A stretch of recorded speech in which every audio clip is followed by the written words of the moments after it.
एक शाम प्राची टीवी पर सीरियल देख रही होती है। तभी उसकी सास वहां आती है।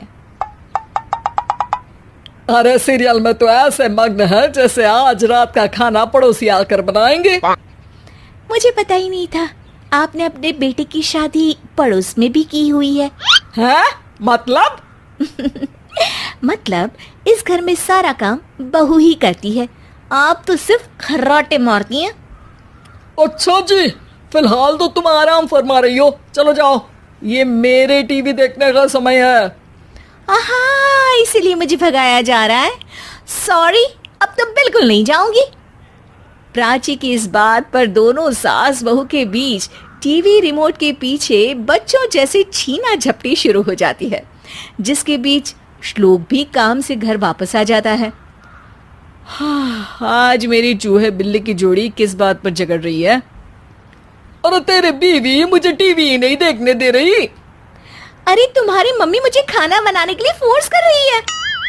अरे वाह, ऐसे बेतुके रीजन पर तो बच्चे भी झगड़ा नहीं करते। अरे मुझे कुछ मत बोल, सब इसने ही शुरू किया है। हाँ हाँ, जैसे आप तो बहुत दूध की धूली है ना। अरे बस दोनों चुप। प्राची जाओ, खाने की तैयारी करो। और माँ तुम छोड़ो, तुम्हें क्या बोलूं, शांति से अपना सीरियल देखो, मुझे दोबारा लड़ने की आवाज सुनाई नहीं देनी चाहिए। ऐसा बोलकर श्लोक वहां से चला जाता है, जिसके पीछे पीछे प्राची भी कुछ न कुछ बड़बड़ाते हुए रसोई में चली जाती है। हाँ हाँ, सासू जी को तो कुछ बोलेंगे ही नहीं, बस मुझ पर ही हुक्म चलता है, खाना बनाओ, जैसे मैं इनके घर में खाना बनाने के लिए आई हूँ। इसी तरह शाम बीतती है और रात को श्लोक और प्राची की सास खाना खाकर सोने चले जाते हैं, लेकिन प्राची गुस्से में कुछ खाए बिना काम में ही लगी रहती है। इस घर में किसी को घंटा फिक्र नहीं पड़ता, मैं खाऊं या भूखी रहूं। प्राची कुछ देर के लिए रसोई से बाहर जाती है और जैसे ही वापस आती है तो वहां दूध का भरा ग्लास देखकर हैरान रह जाती है। फिक्र पूरी है, बस दिखाना नहीं है। प्राची दूध पीकर सोने चली जाती है और अगली सुबह एक बार फिर सास बहू का कार्टून नेटवर्क स्टार्ट हो जाता है। ये तुमने ही किया है। अरे अजीब जबरदस्ती है, मैं बोल रही हूँ मैंने कुछ नहीं किया। दोनों ने मिलकर पूरे घर को पागल खाना बनाया हुआ है। यहाँ कोई नॉर्मल इंसान तो रह ही नहीं सकता, इसीलिए अब पड़ोसी क्या रिश्तेदार भी घर आने से कतराते हैं। और सुन बेटे, तू भी चंगा, तेरी माँ भी चंगी, तेरी बीवी भी चंगी, रिश्तेदार। हाँ जी, आपको नहीं पता क्या, गंगाधर ही शक्तिमान है, रिश्तेदार ही। हाँ हाँ, बस समझ गया। कभी जानवरों जैसे लड़ेंगी तो कभी जुगलबंदी करेंगी। भाई मैं आप दोनों के बीच में नहीं फंसना चाहता। सास बहू की इस मनमौजी जोड़ी से परेशान होकर श्लोक अपना सिर खुजलाता वहां से चला जाता है। चलो अब मैं भी कीर्तन में जा रही हूँ।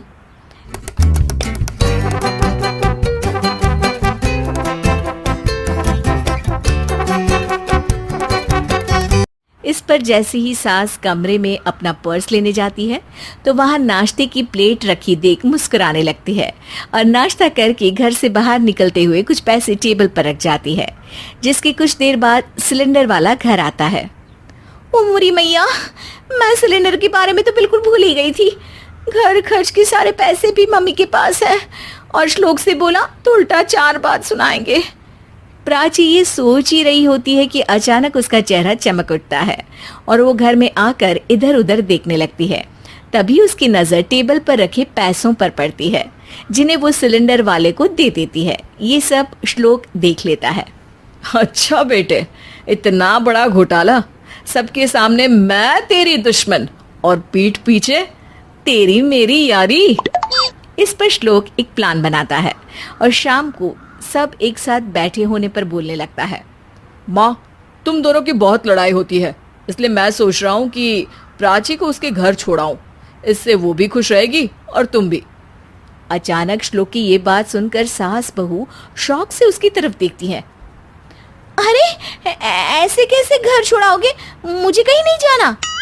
अरे तुमने बोला नहीं पर मैंने सुन लिया, तुम्हें मम्मी के साथ रहना अच्छा नहीं लगता, मुझे पता है। अरे वो अरे, जब बहू खुद कुछ काम बोले तो वो तुझे सुनता नहीं, और अब जो इसने बोला ही नहीं वो तू समझ गया, जब उसे नहीं जाना तो फिर जबरदस्ती क्यों कर रहा है? अच्छा, फिर आपको मौसी के घर छोड़ाता हूँ। बस अब आप दोनों एक घर में एक छत के नीचे नहीं रह सकती। मैं इस टॉम एंड जेरी की जोड़ी को और नहीं झेल सकता। है? ऐसे कैसे नहीं रह सकते? तुम्हें इतनी दिक्कत है तो तुम्हारा बोरिया बिस्तर पैक कर देती हूँ, लेकिन मम्मी जी कहीं नहीं जाएंगी। बिल्कुल यही सुनना था मुझे। अगर दोनों में इतना ही प्यार है फिर हर वक्त ये लड़ाई का नाटक क्यों करती हो? देखा मैंने कैसे माँ किचन में दूध रखती है और तुम उनके लिए कमरे में नाश्ता रखती हो, और कैसे वो पहले ही तुम्हारी दिक्कत समझकर घर में पैसे रखकर बाहर जाती है। अरे भाई, इतना ड्रामा तो डेली सोप में भी नहीं होता जितना तुम दोनों ने इस घर में फैलाया हुआ है। तू हमें टॉम एंड जेरी बोलता है ना, तो याद कर वो दोनों भी एक दूसरे को बाहर वालों की बुरी नजर से बचाने के लिए हमेशा सबके सामने लड़ते थे, लेकिन अकेले में दिक्कत के समय मदद भी तो करते थे। बस हमारा रिश्ता भी कुछ ऐसा ही है।